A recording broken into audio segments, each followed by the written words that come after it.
Hello, ladies and gentlemen of the internet. This is Veteran 0121 bringing you a brand new game. This game is called I Am Setsuna.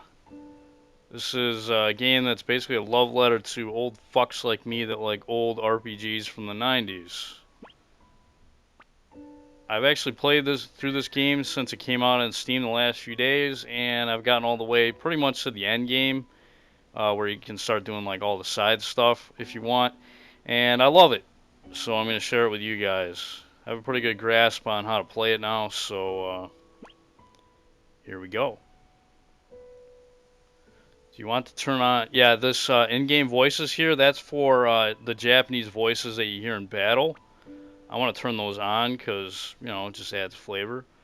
There is no actual, like, English voice acting or normal voice acting in the game, which is fine by me. It doesn't need voice acting.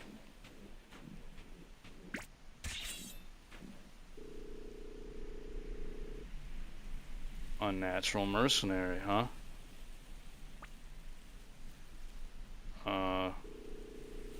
Old masked man, huh?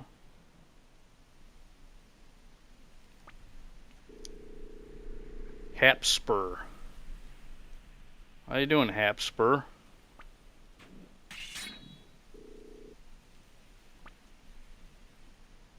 Yes, I do want to change Endir's name because I prefer the Japanese version of it.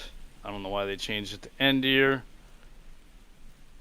but yeah, it's gonna be Endo.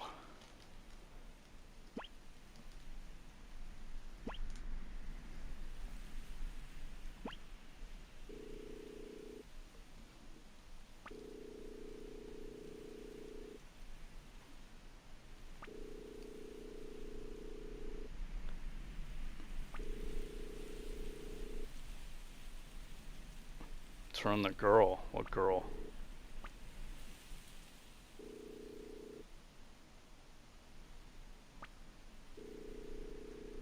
I guess we're on a quest to save a girl then. This guy just came out of nowhere, and I guess I'm just gonna go. Guess I'm just gonna go help him. And yeah, how about you?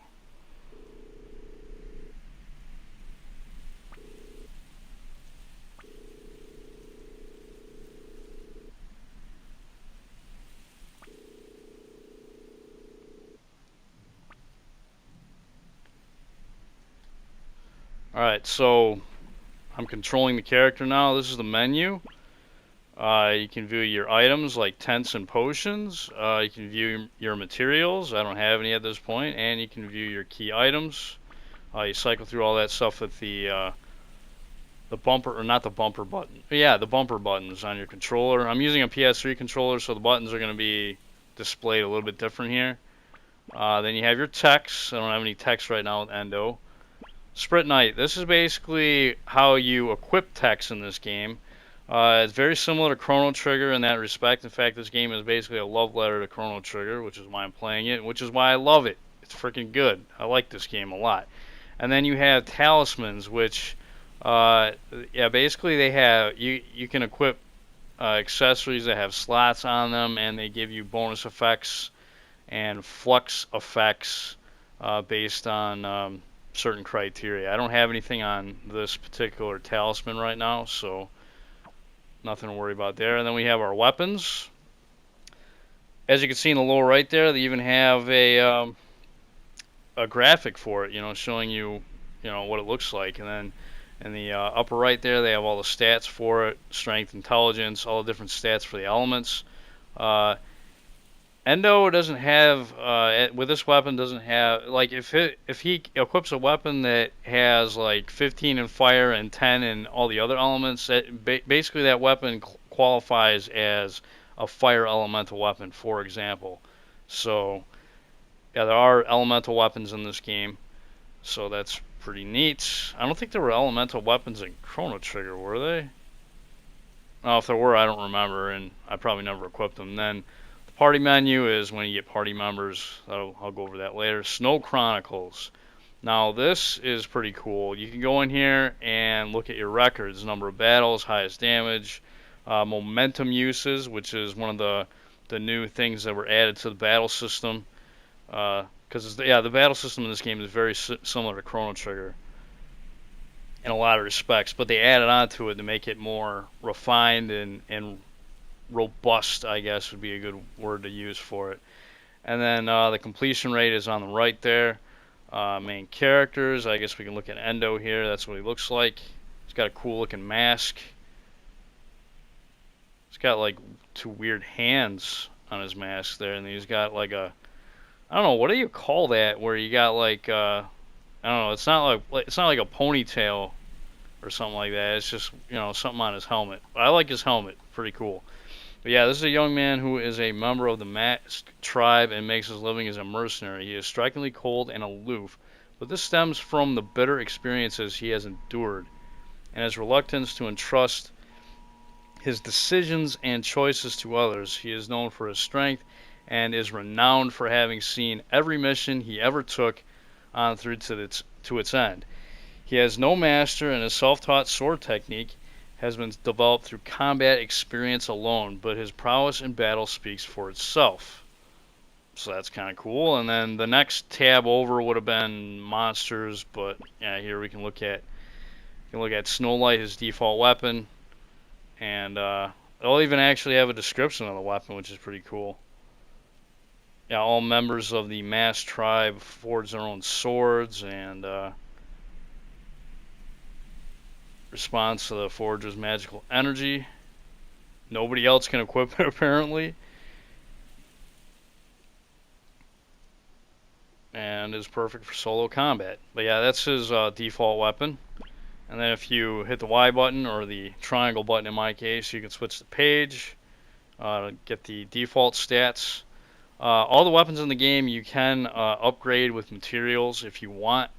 I probably won't bother doing that until like the latter parts of the game. I don't know, I might. And then yeah, that's the talisman there. Items, you can look at your items in more detail. You can look at materials found from shining spots. Yeah, basically right now we're in the remote islands, and remote islands is where we're first going to be exploring, and you can find materials from the shining spots. If you find all the materials in a region, you get a little bonus experience, which is kind of nice. So anyways, yeah, that's all I can go over for now as far as the Snow Chronicles. I'll go back in there later.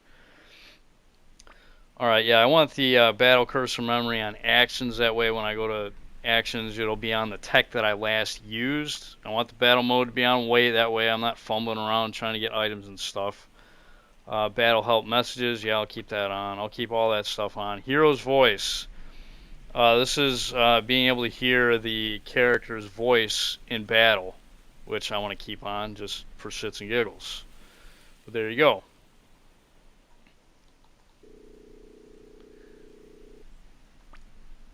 Okay.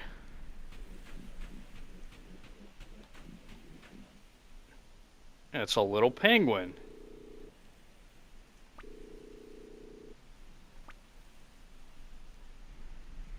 Yeah, wait a minute. I don't know how to fight yet.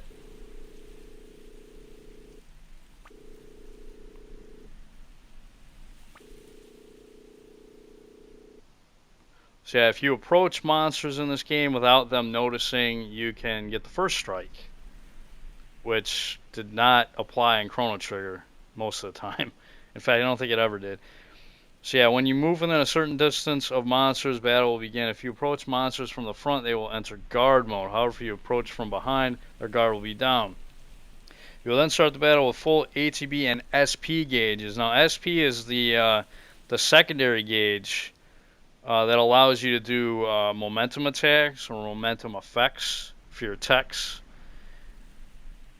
And it's a pretty cool system. I like it. I haven't mastered it all yet, but by the time I get done with this LP, I plan on hopefully mastering everything. But yeah, I have played all the way through to the end of the game, and I really like this game a lot.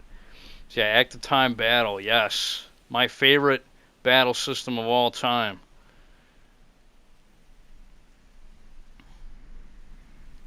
So yeah, you can use the right and left directionals to switch between characters when applicable. And that's pretty standard stuff right there. If I went too fast, you can always pause the video and read it for yourself.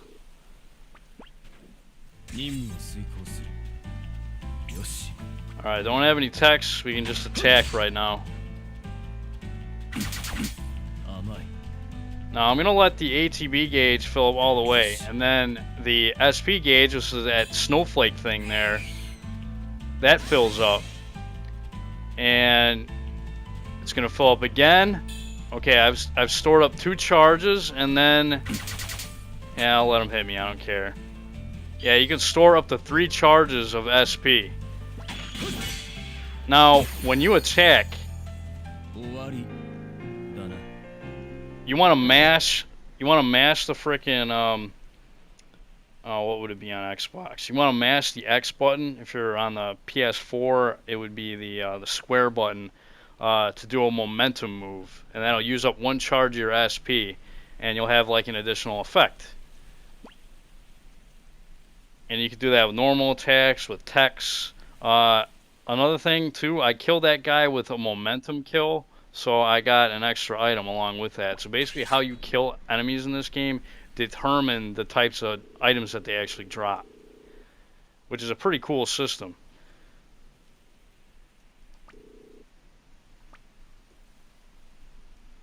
Okay, so he's gonna head off, and I'm gonna look around here, see if there's any. I don't think there's anything to find here in this beginning part. But yeah, a lot of snow in this game. A lot of snow. Winter is coming. Or actually, winter has always been here, basically, as far as this game is concerned. It's not just coming. It's always been.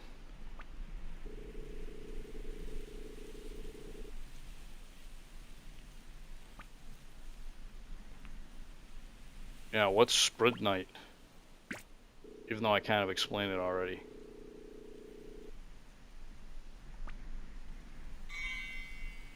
Alright, so we get the Cyclone Tech, or Sprint Night. So Sprint Night are stones that are imbued with magical energy. Equipping them allows your characters to obtain a wide range of powers. There are 2 types of Sprint Night. Command Sprint Night allow your characters to use different text during battle and from the text menu, while support Sprint Night grant effects that occur automatically during battle. And usually Command Sprint Night is exclusive to 1 character, but a lot of the support Sprint Night in this game is actually you know, stuff that pretty much all the characters can equip. Yeah, you have to equip them in slots, and you'll get more slots as you level up, and as you equip better talismans that you find and buy throughout the game, you'll have different slots for Sprint Night.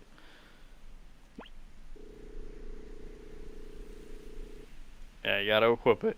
You gotta equip it just like, you know, weapons and armor and all that shit. So yeah, let's go ahead and equip Cyclone. Oh, and in this game, if you look down there on the lower right there, you can combo Cyclone with other moves. You can do X Strike and Grand Cross, which is those are basically double and triple text, and be able to tell what kind it is. If you see like a 2 people icon there next to X Strike, that means it's a double tech. And if you see like a 3 people icon next to Grand Cross right there, that means it's a triple tech.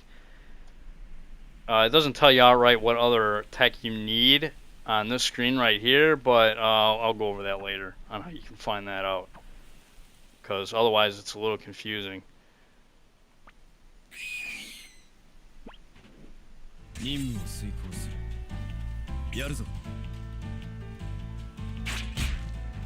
Okay, so now that one, once they're close together, that's when you want to bust out your Cyclone there. Oh yeah, and if damage is displayed in red, that means it's a critical hit.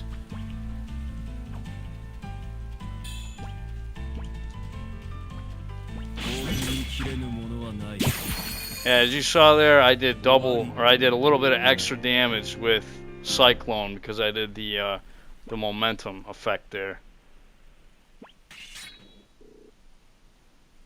Thanks, buddy.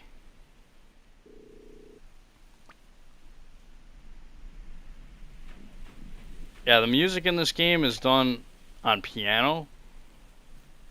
The whole soundtrack is on piano, which I kind of like. I didn't think I'd like it at first, but the soundtrack has actually grown on me. Yeah, what's this?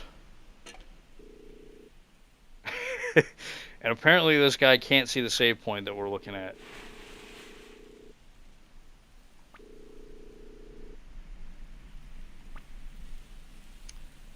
Alright, so he's going to run off. Yeah, save points, they function just like they do in most RPGs. You can save your game and use tents or cabins.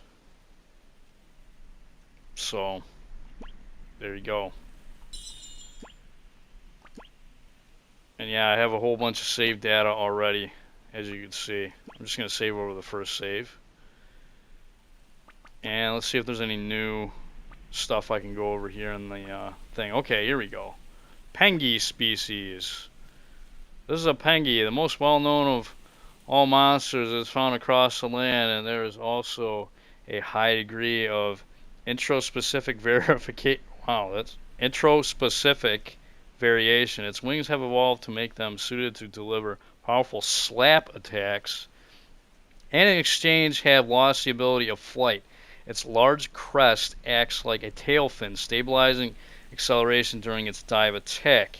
It can also use focus to increase its own tension, boosting attack power, so be sure to defeat it before it does. It will drop a thaw drop if defeated while afflicted with a status ailment. Ah, okay, good to know. So yeah, sometimes in the description they'll actually give you clues on what kind of items you can get the enemy to drop. And yeah, if you hit the Y button or the triangle button, you can go to the material drop list. And as you can see, you can kill, or you can get items from normal drops, rare drops, which is pretty typical of pretty much every RPG. An overkill is basically like in Final Fantasy X, where you deal like a ton of damage and you overkill the monster to get like more experience in that game. Well, in this game, I don't think it gives you more experience. It just gives you an overkill item. An exact kill is dealing close to the amount of damage that you need, but not going too over the amount you need to actually kill it. That's the exact kill item you get. Then you get kills for fire, water, light, shadow, time. Yeah, there's time element in this game, or like yeah, it's like time magic or time element. It's an element in this game. But yeah, you can kill enemies with that. Momentum kill. Debuff kill is when you kill a monster when it has a debuff afflicted on it, like paralysis. Fuck, what else? I don't know. There's other debuffs out there. I didn't really use debuffs as I was playing this game. And then a link kill is when you use a double or triple tech on enemies and you kill them that way. So there you go. Wait, why am I saving again? So I hope I explained that good for you guys. I don't know. I've been watching videos on YouTube of this game and nobody's explained shit. So I'm going to try to explain as best I can from what I know playing the game the last couple days.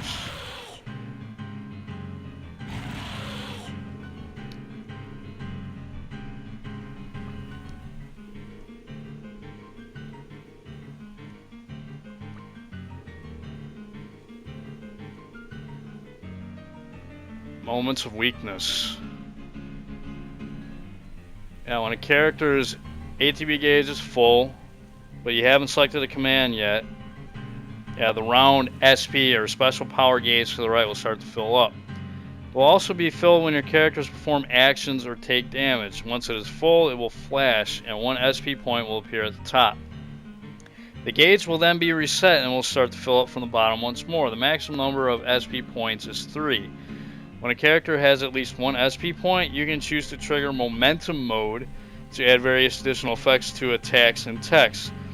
Just as one of your characters performs an action, a light will appear above them, and press the X button Pressing the X button at that moment will trigger momentum mode. So yeah, you have to time it.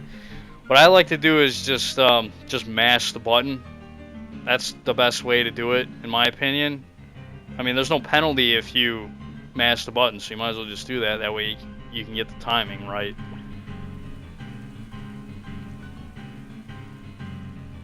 Yeah, it'll add different effects to your attacks and combos.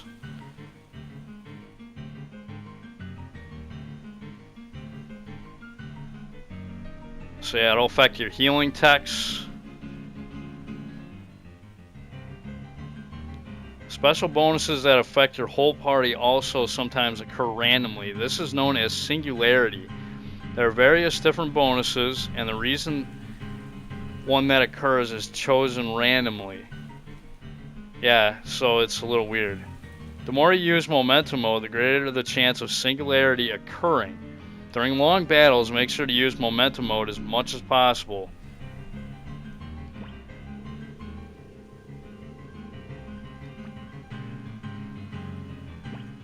Alright, so we gotta take on Jabu.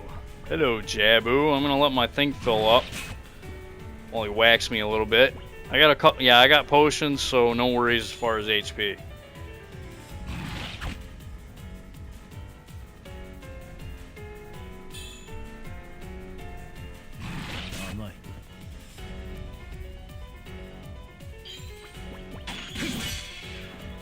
So yeah, basically that second value you saw there was the extra damage I got from the momentum mode attack.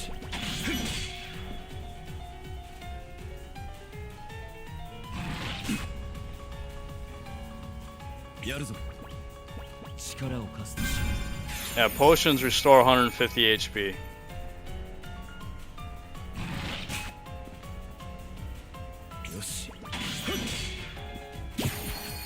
Alright.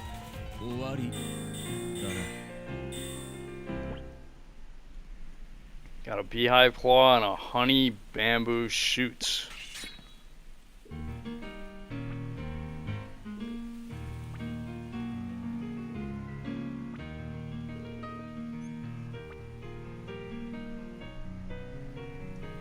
Yeah, no need to worry.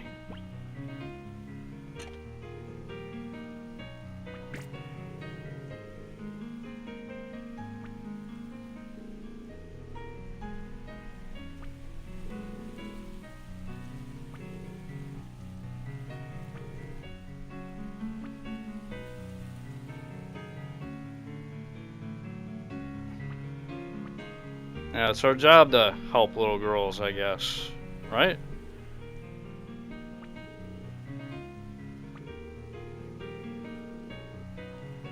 I think if you choose the second choice, he'll actually scold you for like scaring the little girl or something like that. So yeah, the reactions the NPCs have towards you or towards Endo are basically determined by the choice that you choose.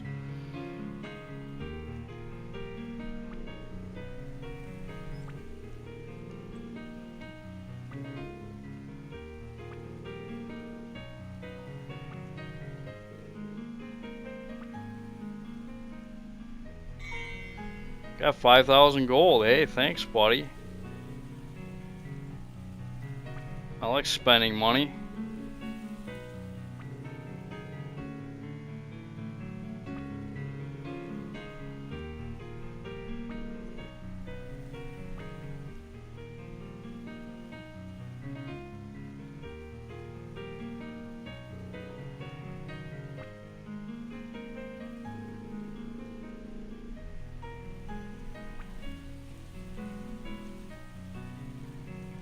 Oh yeah, I don't know. I've never really thought about it.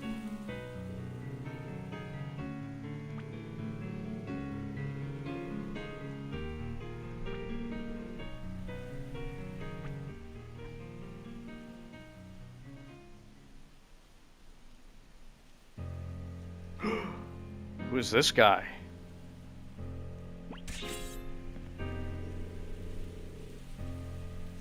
Then who are you and why are you sneaking up on me?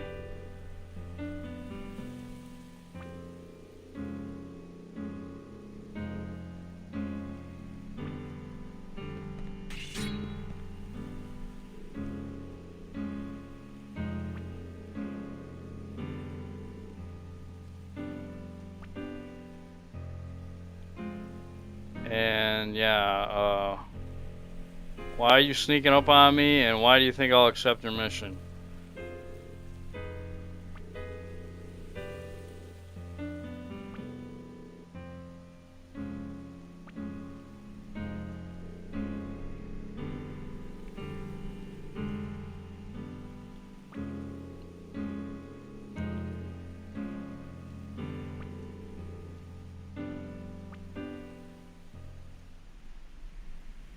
Just to kill her?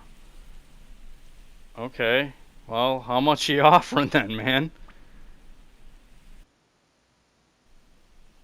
And I'll do it, but not for cheap.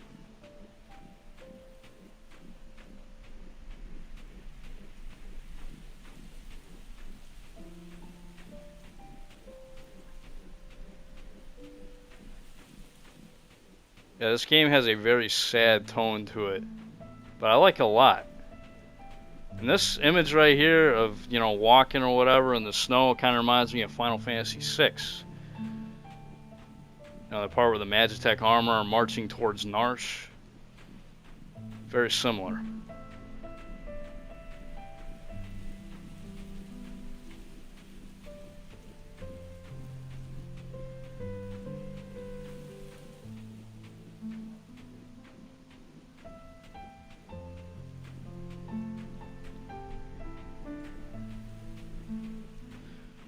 Yeah, this is made by Tokyo RPG Factory, which is now a subsidiary company of Square Enix.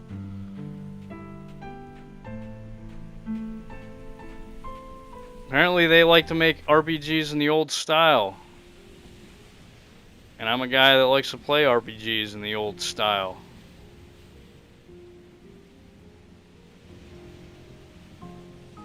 When I saw this game, I pretty much knew I was going to love it.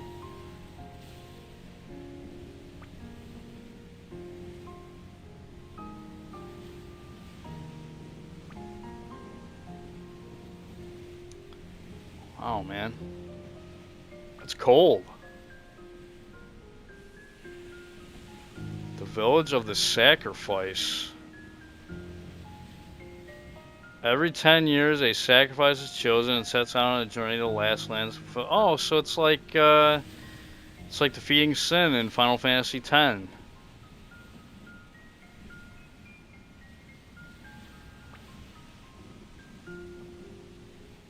Except in this game, you don't use Aeons. So yeah, we're going to be heading to Nibe Island.